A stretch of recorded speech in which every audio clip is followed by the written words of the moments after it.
स्वागत है आप सभी का अपना उत्तराखंड में। मैं हूं नीलू। करते हैं खबरों की शुरुआत। तो बुलेटिन में सबसे पहले बात सीएम त्रिवेंद्र सिंह रावत से जुड़ी खबर के।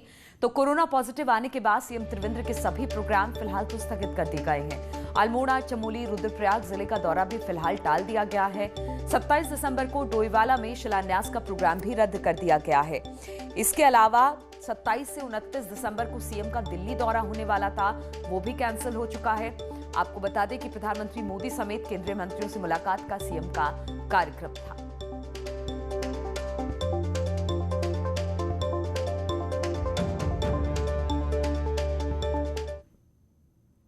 और देहरादून से खबर है। यहां पर सोमवार से 3 दिन का विधानसभा सत्र होना है, जिसे लेकर संसदीय कार्यमंत्री मदन कौशिक का बयान सामने आया है। कौशिक ने बताया कि सीएम के पॉजिटिव आने से सत्र में कोई बदलाव नहीं किया जाएगा। आपको बता दें कि पॉजिटिव आने के कारण सीएम इस बार सत्र में शामिल नहीं हो पाएंगे। वहीं कांग्रेस सत्र की टाइमिंग बढ़ाने की भी मांग कर रहा है। कांग्रेस का कहना है कि सत्र को 3 दिन से बढ़ाकर 7 दिन कर दिया जाए। आज कांग्रेस गांधी पार्क में एक कार्यक्रम भी कर रही है, जिसमें सत्र को बढ़ाने की मांग की जाएगी। और बातचीत करने के लिए दीपांकर इस वक्त हमारे साथ देहरादून से जुड़ गए हैं। दीपांकर, सीएम कोरोना पॉजिटिव हुए, अब उनका जो स्वास्थ्य है वो किस तरीके का है और कौन कौन से कार्यक्रम रद्द हुए हैं, आगे की क्या खबर मिल रही है इसको लेकर?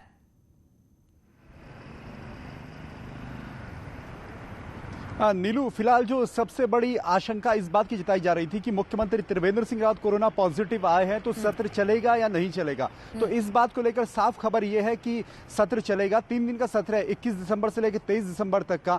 और इन 3 दिन के सत्र में जो कार्यवाही होनी है सदन की वो चलेगी। संसदीय कार्य मंत्री मदन कौशिक का कहना है कि सत्र पर कोई भी इसका असर नहीं पड़ेगा। हालांकि मुख्यमंत्री अपने आवास में इस वक्त आइसोलेट है। मुख्यमंत्री एसिम्टोमेटिक है, कोई लक्षण उनमें कोरोना का फिलहाल नहीं है। हालांकि उनकी पत्नी और बेटी भी कोरोना पॉजिटिव है, वो दोनों भी एसिम्टोमेटिक हैं। लेकिन जहां तक बात है विधानसभा सत्र की, तो विधानसभा सत्र की जो कार्यवाही होगी 3 दिन की वो अपनी तरह से सुचारू रहेगी। लेकिन विधानसभा स्पीकर प्रेमचंद अग्रवाल का कहना है कि जैसे पिछली बार 1 दिन का सत्र हुआ था उस समय जैसी व्यवस्थाएं थी कोरोना को लेकर, विधायकों की सुरक्षा को लेकर, कोरोना के संक्रमण को फैलने से रोकने को लेकर, वो इस बार भी लागू रहेंगी। मीडिया की एंट्री इस बार नहीं होगी।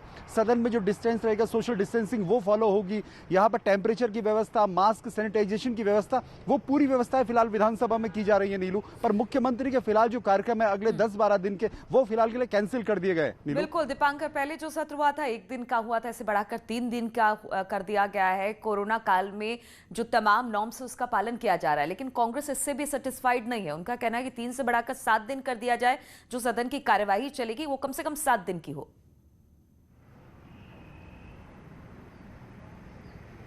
अब बिल्कुल कांग्रेस के प्रदेश अध्यक्ष प्रीतम सिंह ने 3 दिन पहले प्रेस कॉन्फ्रेंस की थी, तब भी उन्होंने इसी बात का जिक्र किया था कि कांग्रेस ये मानती है कि जो अहम मुद्दे हैं, कांग्रेस का कहना है कि जिस तरीके से महंगाई का मुद्दा है, कोरोना का मुद्दा है, 4 धाम देवस्थानम बोर्ड का मुद्दा है, या कांग्रेस जिन मुद्दों को सदन में उठाना चाहती है उसका यह कहना है कि 3 दिन का समय इसके लिए नाकाफी है। इसलिए कम से कम 1 हफ्ते का समय होना चाहिए ताकि विपक्ष अपनी बातों को सही तरीके से सदन में रख सके। तो अब कांग्रेस की तरफ से बार बार ये डिमांड हो रही है, चाहे काजी निजामुद्दीन हो, चाहे प्रीतम सिंह हो, इंदिरा हृदय हो, सभी जो विधायक हैं, नेता विपक्ष हैं, सभी की तरफ से डिमांड है कि सदन की जो मियाद है वो बढ़ाई जाए। लेकिन इस पर फाइनल फैसला कार्यमंत्रणा की बैठक में होगा कि सत्र कितने दिन का होगा। और कांग्रेस का कहना है कि जो कार्यमंत्रणा की बैठक होगी विधानसभा सत्र से पहले, उसमें वो इस मुद्दे को उठाएगी। नीलू, चलिए दीपांकर, बहुत बहुत शुक्रिया आपका हमारे साथ जुड़ने के लिए। तो सीएम जरूर कोरोना पॉजिटिव हुए हैं, लेकिन कहीं ना कहीं जो विधानसभा का सत्र है वो अपने टाइम से ही शुरू होगा और टाइम पर ही खत्म होगा।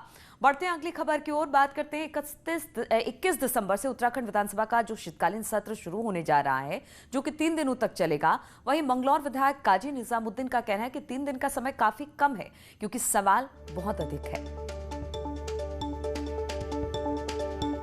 3 साल मुझको ये बात कहते हुए हो गई। पहले साल में इन्होंने 19 दिन, फिर 14 दिन, फिर अब के तो अभी तक तो 7 ही दिन हुए हैं। अगर ये 3 दिन जोड़ लें तो 10 दिन हो पाते हैं। तो ये तो विधानसभा से बचकर भागने का एक मौका ये भारतीय जनता पार्टी की सरकार ढूंढती है। और दिल्ली के उप मुख्यमंत्री मनीष सिसोदिया 2 दिन के दौरे पर उत्तराखंड में हैं। कल रुड़की और हरिद्वार में बिताने के बाद आज सिसोदिया देहरादून के दौरे पर होंगे।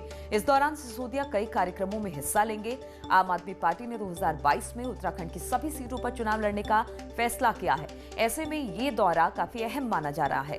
सिसोदिया पार्टी के कार्यकर्ताओं को टिप्स भी देंगे। वहीं इस दौरान नए एजुकेशन पॉलिसी को लेकर स्कूलों के प्रिंसिपल से मुलाकात भी करने वाले हैं सिसोदिया।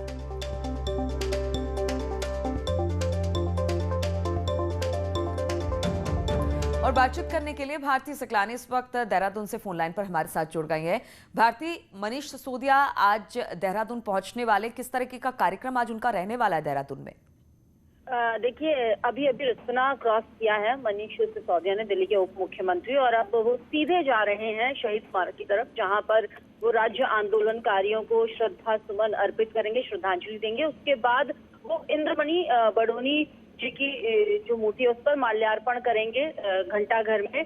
तो ये वो कार्यक्रम रहने वाले हैं। और सबसे इम्पोर्टेंट जो कार्यक्रम उनका रहने वाला है वो ये है कि दिल्ली मॉड्यूल पर स्कूल्स को किस तरीके से डेवलप किया जा सकता है उत्तराखंड में, और न्यू एजुकेशन पॉलिसी को लेकर क्या उत्तराखंड में राय है, इसको लेकर वो 250 से ज्यादा स्कूल के प्रिंसिपल्स के साथ एक मीटिंग करने वाले हैं। कॉन्क्लेव होने वाला है जिसमें राय मशवरा होगा, किस तरीके के सवाल वहां पर स्कूल की तरफ से उठाए जा रहे हैं उनको किस तरीके से समझाने की कोशिश यहाँ पर करेंगे दिल्ली के उप मुख्यमंत्री मनीष सिसोदिया, वो यहाँ पर देखना होगा।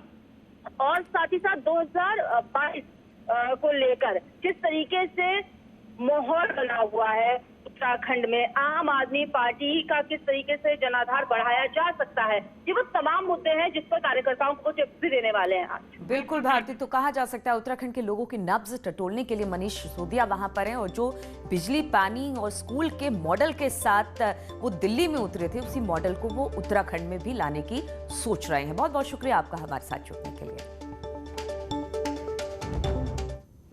और टिहरी में जिला पूर्ति विभाग अब राशन कार्ड को लेकर बड़ा एक्शन लेने की तैयारी में है।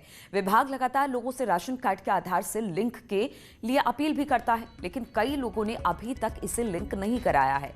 विभाग अब ऐसे लोगों के राशन को रोकने की तैयारी में है।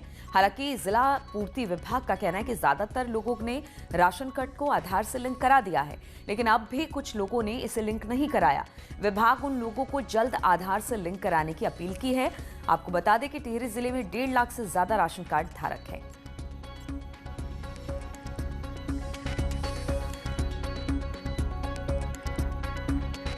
आज हमारे जिले में लगभग 99.76% यूनिट्स जो हैं वो आधार से लिंक हो चुकी हैं। मेरे ख्याल से लगभग 700 यूनिट बची हैं जिनमें आधार लिंक नहीं हुआ है। तो मैं पूरी टिहरी जनपद के लोगों से, हमारे जो उपभोक्ता हैं, उनसे ये अपील करूंगा कि जितनी जल्दी हो सके आप अपने राशन कार्ड में, अपने यूनिट में अपने आधार को लिंक कराइए, क्योंकि आने वाले टाइम में अगर आपका आधार आपके राशन कार्ड से लिंक नहीं होगा। और ऋषिकेश के टर्मिनल पर व्यापारियों को मेयर ने प्रधानमंत्री स्वरोजगार योजना के तहत खोखे वितरित किए। मेयर ने बताया कि व्यवसायियों को आत्मनिर्भर बनाने के लिए खोखे दिए गए। अनीता ममगाई ने कहा कि भविष्य में भी छोटे व्यापारियों को परेशान होने की जरूरत नहीं है, निगम उनकी चिंता करता रहेगा। कितनी भी विघ्न बाधाएं, हमारा मन साफ है। जब खोखे आपको नहीं मिल पान कर रहे थे, आपने प्लेटफॉर्म पे 250 से ज़्यादा स्मार्ट खोखे लगेंगे, जिसका कि आज यहाँ पर शिलान्यास किया गया। अन्य प्रधानमंत्री जी की जो आत्मनिर्भर भारत की जो योजना है, उसी के तहत ये सारा आपको रेहड़ी खोखे ठेली वालों को जो व्यापार देना था वो अस्थायी रूप से आपको यहाँ पे दिया गया है। और रुड़की के मंगलौर गुड़ मंडी में आजकल गुड़ का कारोबार जोरों पर चल रहा है, लेकिन मंडी में नाबालिग बच्चों से भी काम लिया जा रहा है, जिसे लेकर प्रशासन भी सख्ती बरतने की बात कर रहे हैं। ज्वाइंट मजिस्ट्रेट ने बताया कि इसे लेकर छापेमारी भी की जा रही है, और कहीं भी मंडी में बाल श्रम की शिकायत मिल रही है तो कार्रवाई की जा रही है।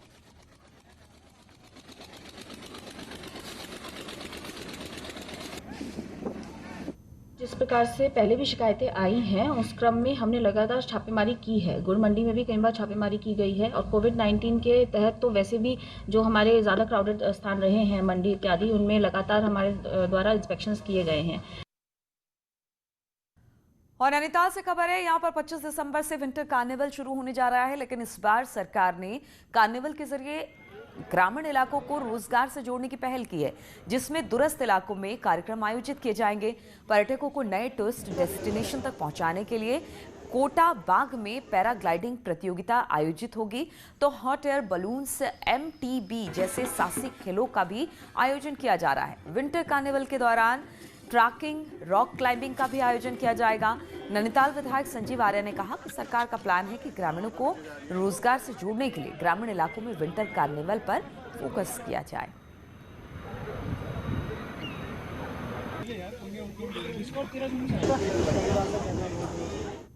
टूरिज्म के लिए रॉक क्लाइंबिंग, पैराग्लाइडिंग से लेकर और भी बहुत सारे, रैपलिंग से लेकर बहुत सारे इवेंट्स हैं।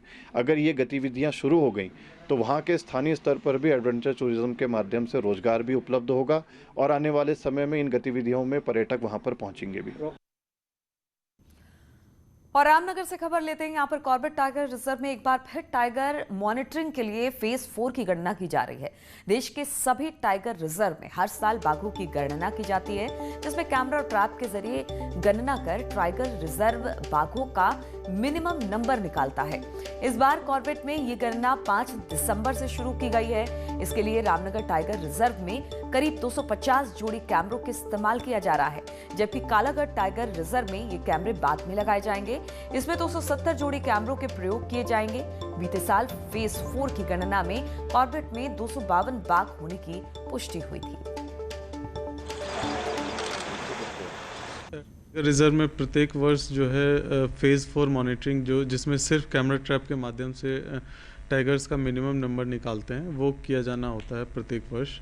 तो उसी के अनुसार जो ये कार्रवाई है वो अभी 5 दिसंबर से स्टार्ट हो गई है। इसमें फर्स्ट फेज में जो रामनगर टाइगर रिजर्व प्रभाग है इसमें किया जा रहा है। उसके बाद सेकेंड फेज में कालागढ़ टाइगर रिजर्व प्रभाग में किया जाएगा कैमरा ट्रैप के माध्यम से। और पहाड़ में पहले लकड़ी और पटाल के मकान बनते थे, लेकिन समय बदलने के साथ ही पहाड़ में सीमेंट का प्रचलन बढ़ा। हालांकि लकड़ी, पत्थर और पटाल के मकान सर्दियों में गर्म और गर्मियों में ठंडे होते। देखिए रिपोर्ट।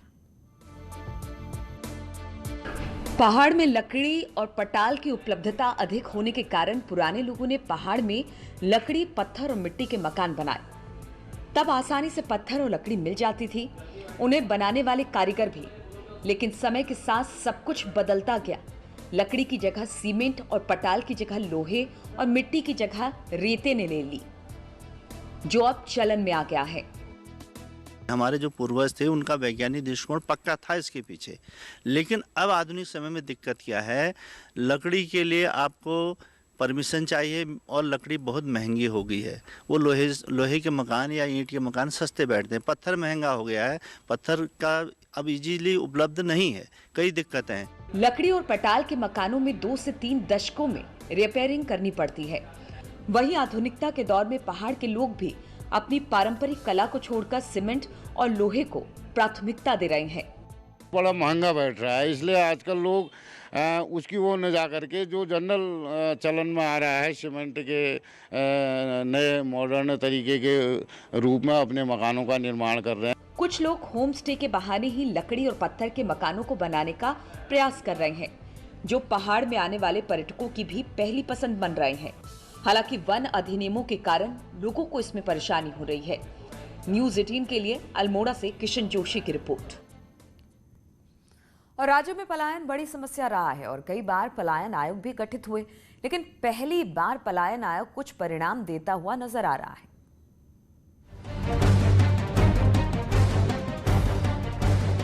उत्तराखंड में पलायन की समस्या से पार पाने के लिए पलायन आयोग का गठन हुआ, जिसके अब अच्छे परिणाम दिखने लगे हैं।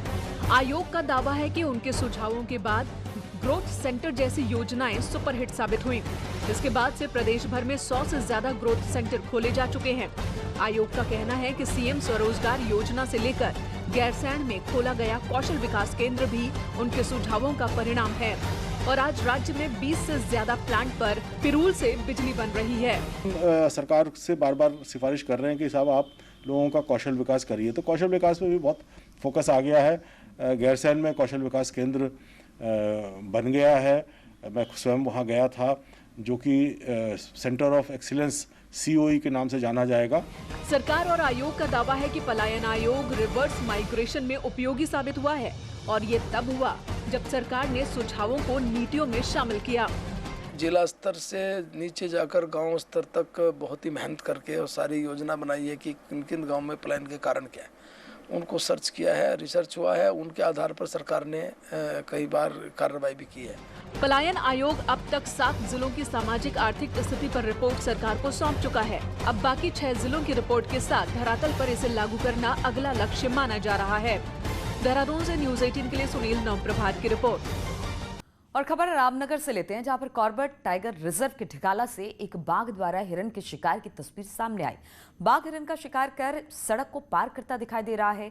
वहीं वहां मौजूद पर्यटक इस तस्वीर को देखकर रोमांचित हो उठे। पर्यटक ढिकाला जोन में थे, तभी एक बाघ हिरन को मुंह में दबाए जंगल की तरफ से आया और दूसरी तरफ चला गया। इस दौरान पर्यटकों ने भी तस्वीरें ली और वीडियो भी बनाया।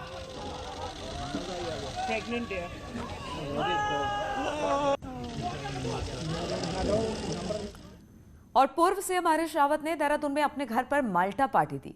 वहीं माल्टा खाने का कंपटीशन भी करवाया, जिसमें मिनट में सबसे ज्यादा माल्टा खाने का 3 मिनट में सबसे ज्यादा माल्टा खाने के वालों को पुरस्कृत भी किया गया। वहीं माल्टा पार्टी में राजनीति का रंग भी दिखा और कई कांग्रेसी नेता माल्टा पार्टी में नजर आए, जिसमें कांग्रेस प्रदेश अध्यक्ष प्रीतम सिंह, पूर्व विधायक गणेश गोदियाल, पूर्व विधायक राजकुमार, विधायक मनोज रावत समेत बड़ी संख्या में कांग्रेसी कार्यकर्ता मौजूद रहे। पूर्व सीएम हरीश रावत ने कहा कि माल्टा पार्टी का मकसद माल्टा पैदा करने वालों को प्रमोट करना है, ताकि सरकार माल्टा की फसल के सही दाम दे सके। वहीं प्रीतम सिंह ने भी माल्टा पार्टी की पहल को सही बताया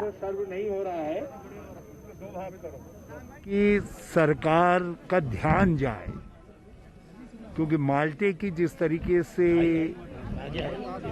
बेकदरी हो रही है, 7 रुपया किलो के हिसाब से सरकार कह रही है विपणन केंद्र में ला करके बेचो।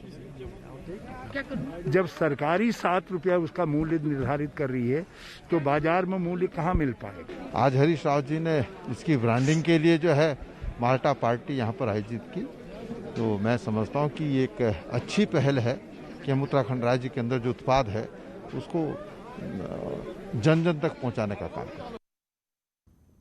और हरीश रावत की माल्टा प्रतियोगिता पर बीजेपी प्रदेश अध्यक्ष बंशीधर भगत ने चुटकी ली और कहा कि हरीश रावत को मीडिया में छाने का शौक है। कर रहे हैं ये वही बता पाएंगे। ये तो उनका कार्यक्रम लगातार रहता ही है कि कैसे मैं अखबार में छपूं, कैसे मैं टीवी में आऊं। अब वो कुछ अब माल्टा खिला रही है, कोई कार्यक्रम होता है क्या? तो खिलाएं, हमें कोई दिक्कत नहीं है। और 2022 के चुनाव में उत्तराखंड के भीतर सैन्य बैकग्राउंड वाले वोटर किस तरफ जाएंगे, इस पर हर किसी की नजर है। पार्टियां इस वोट बैंक को लेकर विशेष रणनीति बनाने में जुटी है। सैन्य वोटरों को लेकर पार्टियों की क्या है तैयारी, दिखाते हैं इस रिपोर्ट में। का ऐसा व्यक्ति होगा जिस पे आप भी गर्व करेंगे, युवा गर्व करेंगे, जिसने देश के लिए उत्तराखंड का मान बढ़ाया होगा। हर उत्तराखंड वासी को उस पर गर्व होगा। आम आदमी पार्टी के शीर्ष नेता और दिल्ली के उप मुख्यमंत्री मनीष सिसोदिया के इस ऐलान के साथ ही उत्तराखंड में आर्मी वोटर्स को लेकर सियासी हलचल तेज हो गई है। आपके ऐलान से साफ है कि पार्टी 2022 में ऐसे शख्स को उत्तराखंड में अपना चेहरा बनाएगी जिसका देशभक्ति और सेवा से सीधा सीधा नाता हो। ऐसे में बीजेपी और कांग्रेस के परंपरागत सैन्य वोटों पर सेंध लग सकती है। इसलिए कांग्रेस ने बिना देरी किए ही अपना दांव खेल दिया और धन्यवाद जवान कार्यक्रम लॉन्च कर डाला। मेरा ये प्रयास रहेगा, मेरी ये कोशिश रहेगी कि मैं जो लोग सेना में कार्यरत हैं उनके परिवारों से सीधा संवाद स्थापित कर सकूं। माना जाता है कि उत्तराखंड में करीब 10% मतदाता सैन्य परिवारों से जुड़े हैं। अभी तक हुए चुनाव में ये वोट बैंक बीजेपी पर मेहरबान रहा है और यही वजह है कि बीजेपी राष्ट्रभक्त सैनिकों का 2022 में भी वोट पाने का दावा कर रही है। मिलता भी रहा है, मिलेगा भी और आगे भी मिलता रहेगा, क्योंकि आर्मी वाले देशभक्त हैं और भारतीय जनता पार्टी देशभक्ति से ओतप्रोत विचारों की है। हमारा पहला लक्ष्य है देश, फिर पार्टी, फिर व्यक्ति। तो हमारे और आर्मी के हमारे जो जवान हैं, सेना के जो जवान हैं उनके विचारों में कभी भिन्नता हो ही नहीं सकती, क्योंकि हम देश के लिए विचार करते हैं और जवान भी देश के लिए विचार। बीजेपी प्रदेश अध्यक्ष का दावा पार्टी के पिछले अनुभवों के आधार पर है, क्योंकि बीजेपी और कांग्रेस दोनों ही पार्टियों में अभी तक सैन्य चेहरों को तरजीह मिलती रही है। लेकिन इस समय बीजेपी के बीसी खंडूड़ी काफी बुजुर्ग हो चुके हैं, जबकि कांग्रेस के पास कोई बड़ा एक्टिव चेहरा नहीं है। ऐसे में राज्य के 2 लाख से ज्यादा सैन्य परिवार 2022 में किस पार्टी का साथ देंगे, ये तो समय ही बताएगा। हल्द्वानी से न्यूज 18 के लिए शैलेंद्र नेगी। तो इन्हीं तमाम खबरों के साथ इस बुलेटिन में फिलहाल इतना ही। रुकेंगे छोटे से ब्रेक के लिए, लेकिन ब्रेक के बाद लगातार यहाँ खबरों का सिलसिला जारी है।